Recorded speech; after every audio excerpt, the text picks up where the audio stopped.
Welcome back everyone for episode 6 of Nama's Journey to Diamond. For anyone that is just now joining, we sent a terrible bronze elo player to achieve Diamond in just 4 months with the help of Skill Capped. Last week, we went over wave control, and this week we're going to be talking about mechanics. Mechanics can mean a lot of different things, but Mcbaze, who's the one coaching Nama for this session, covers a lot, so get the notepads out for this one. Before jumping into it, let's do a quick progress update as always. As you may have heard, Nama hit gold. It did take him 2 attempts, but he got there. So, what do you think? Will he continue to climb, or will he start to struggle now that he's entered the elite competition of gold elo? Also, we want to make it crystal clear that we do not privately coach Nama. All of the coaching sessions are in this course, so you can follow along at home with the same information. Anyway, now we can get into the main guide. So, because mechanics can apply to so many different situations, Mcbaze ran through 2 games with Nama and went over every single mistake he thought was considered mechanical and explained what the right thing to do was, or why it's not as mechanical as players would think. The first game is with Nama on Ahri, and we see that he walks back into lane not trying to dodge the Syndra Q at all. Now, because Nama didn't try to dodge, it's very clear what was happening here. He didn't even think Syndra would be able to reach him from there, so it could look like he had bad mechanics when it really just comes down to game knowledge and knowing the ranges of every ability. But how do you learn that? Well, there is no easy answer. It just comes down to playing the champions and playing against them. It's all experience and practice. It's a very crucial skill for laning though, especially in mid lane with so many champions having skill shots. Anyway, moving on to the next play where Nama is going for a kill onto the enemy Quinn, who's low health and in the brush. He ults in and misses his stun when she's not moving. Are his mechanics really this bad? Let's listen to what Mcbaze has to say about this one. Okay, here we go. Let's see what you do. So I missed my 8 because I thought he was going to move up. I guess it didn't matter. I killed him. He didn't even move. I see what you're talking about. That's funny. But that actually brings me to a really important part of skill shots though. So like this, I understand exactly what happened, but something that you'll learn is that when you have any kind of slow, like, so I know you play like Ori and Ahri, I think, like exclusively, right? You don't play like any Zed or anything? No. Well, any champion that like, if you have a slow like this, and I'll generalize a bit for the viewers, but like Zed, when he does his combo, it slows, and then you throw the shuriken. A lot of people like overthink like this, kind of like you think she's gonna move up, but because you slowed her with Glacial, literally all you have to do is put your mouse on top of her. Because she's so slow, it doesn't matter if she tries to move, right? Right. It's gonna hit. Yeah. And that's like it's a tip that has helped me even with my skill shots. Like, just don't overthink. Like, don't try to read it so hard, and just put your mouse on top of them and it'll land. Alright, so it's not that Nama just has terrible mouse precision and missed the Quinn. He was just expecting her to move like anyone would, but sometimes it really doesn't matter. Anyway, moving on to the next scenario here, which is a huge one for any champion with skill shots that even a lot of higher elo players don't know. Okay, so one thing, okay, yeah, this is a big one too, that I can already tell from your other clips as well. So you can manipulate their movement very, very easily, and it's one of the core concepts of playing Ahri. This applies to all skill shot champs, but Ahri especially. So if this was me on Ahri, my first dash would not have been like this. And the reason for that is dashing like this is going to make Syndra move down. Now, her moving down is like okay, but it's not. I would rather confine her to the smaller area, and to do that, I would dash like this.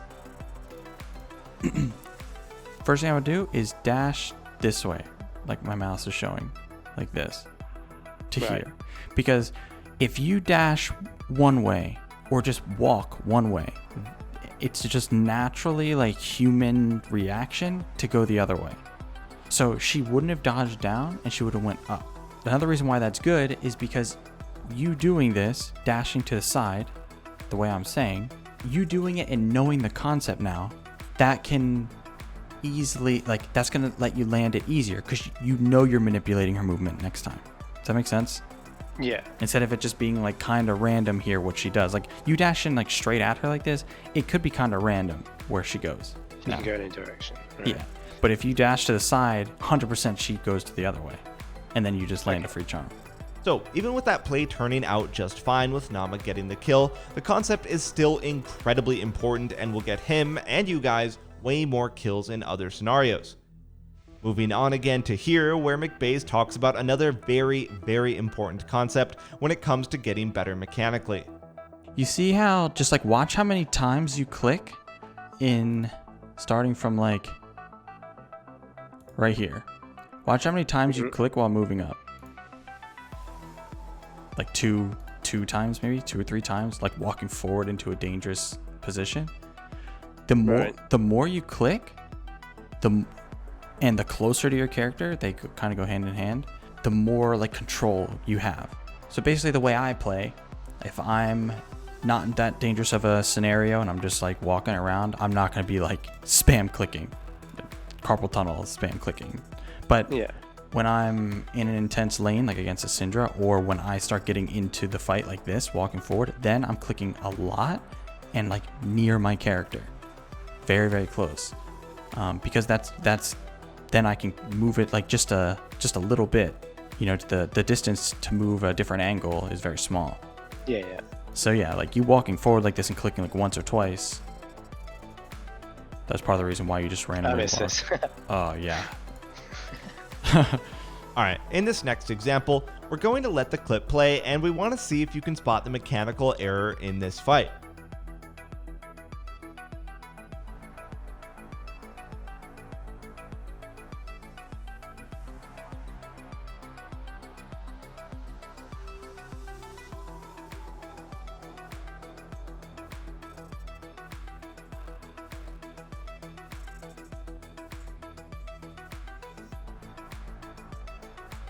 So, what do you think was the big mechanical mistake here?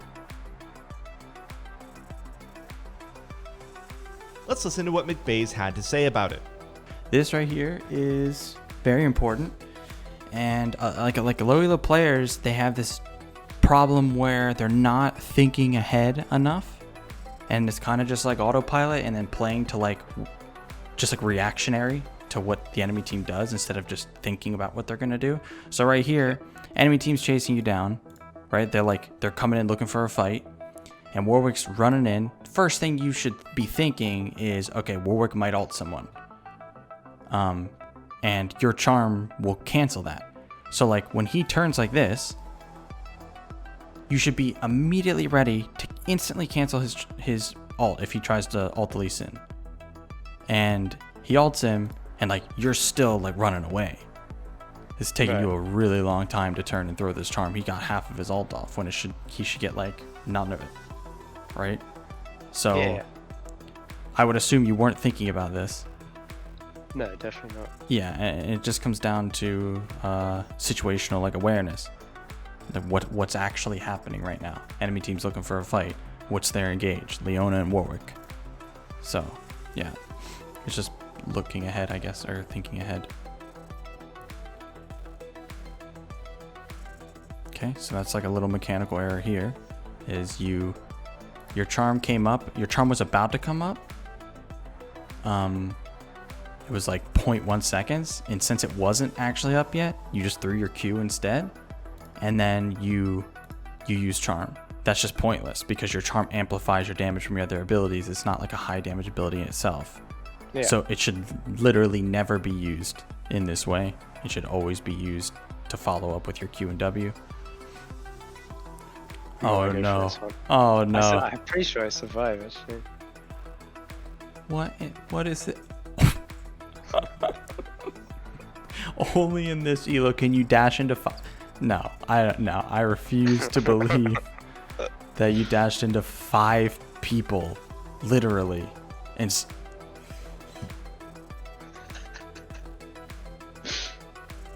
I'm flabbergasted. I'm mine. And you got exhausted. And you just danced your way around. So survived. Okay. So this is another one of those things where it could seem like Nama just had bad reaction time, but it's not really that. It's reading the situation and knowing what the enemy team will do.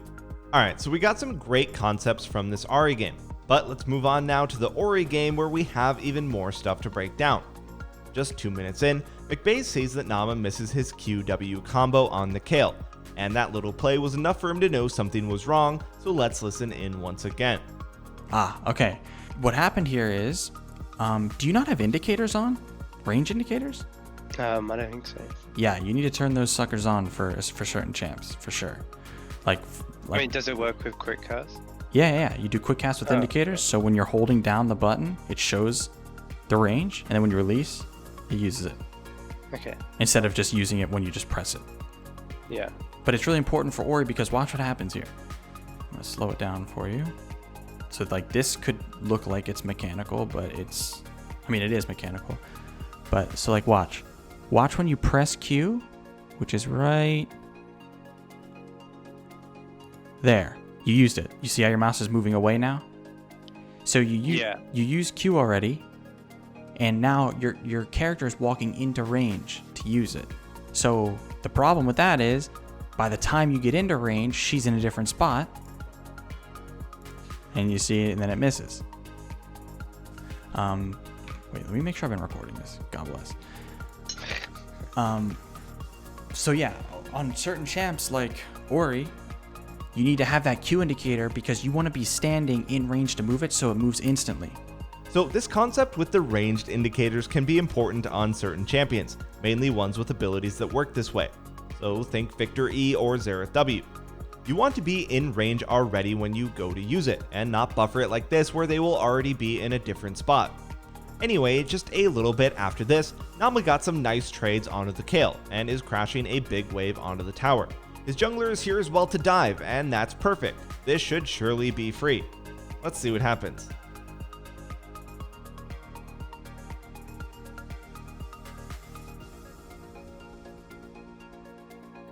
So, how does this fit into a mechanics guide?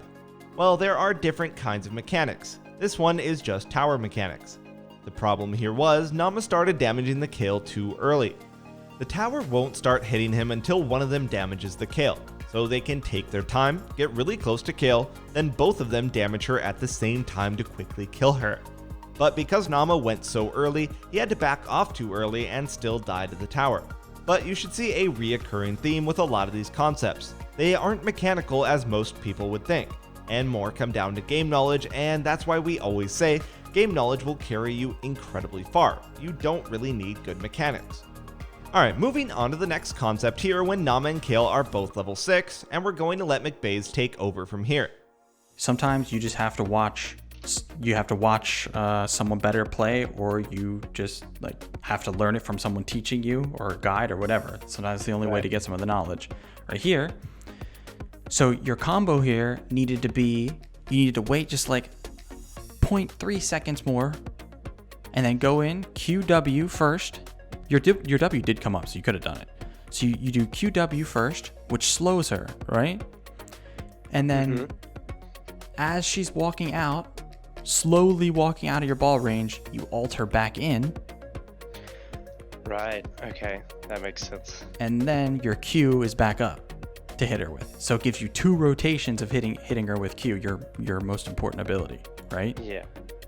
Because then you auto, and then your Q's like would already be back up, and then you hit her with her Q. I missed Q, I think, as well. She like got out of range. Yeah. So this was a good example of real mechanics, and sadly is not something that you can really learn on your own. Some knowledge you can get only from watching guides or high elo gameplay. Alright, moving on to our last concept from this game though, as Nama goes for a roam to top lane and makes some very big mistakes. Oh, okay. This is a big one. Here. 2 big mistakes.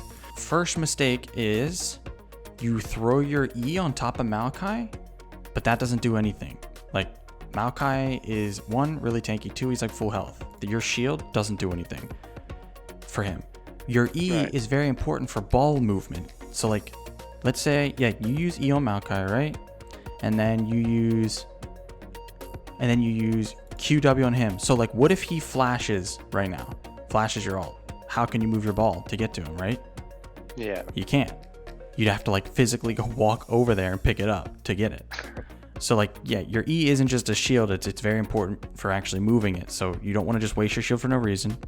And then the second big mistake here is you use your utility without you having to. So your ult really doesn't do that much damage right now. It's utility. So you should be using QW and then just autoing him. And then when he starts to run away, or when he flashes on you like this, then you put the ball like right next to you, ult him away from you, right? Yeah. Oh no. And you flashed away. So like this is all, it's all perfect to talk about here. How important it was not to use your utility So so this early. all prevented if I just held my ult. Yep, you just hold it. Because you see there's no way of him surviving right now. He can't get, there's no getting away. So you just hold it. And you just do your, like all your damage is going to come from like Qs and autos. QW and auto. Your ult's just another way to lock him down. Or to defend yourself. So like that, so that's a perfect example of what I'm talking about on why it's so difficult to go over quote unquote mechanics. Like that seems like bad mechanics, and it is, but it's more game knowledge than like actual like landing things or anything like that. Yeah. Very similar to the charm thing we were talking about. Yeah. So this concept of using utility when necessary isn't just for Ori, of course. This applies to Syndra Stun, Ziggs W, Victor W, or any ability that is more utility over damage, especially in situations like that one where there was no way for the Nasus to live in the first place. And that's it for today's lesson. Let's wrap things off as we usually do with our weekly quiz.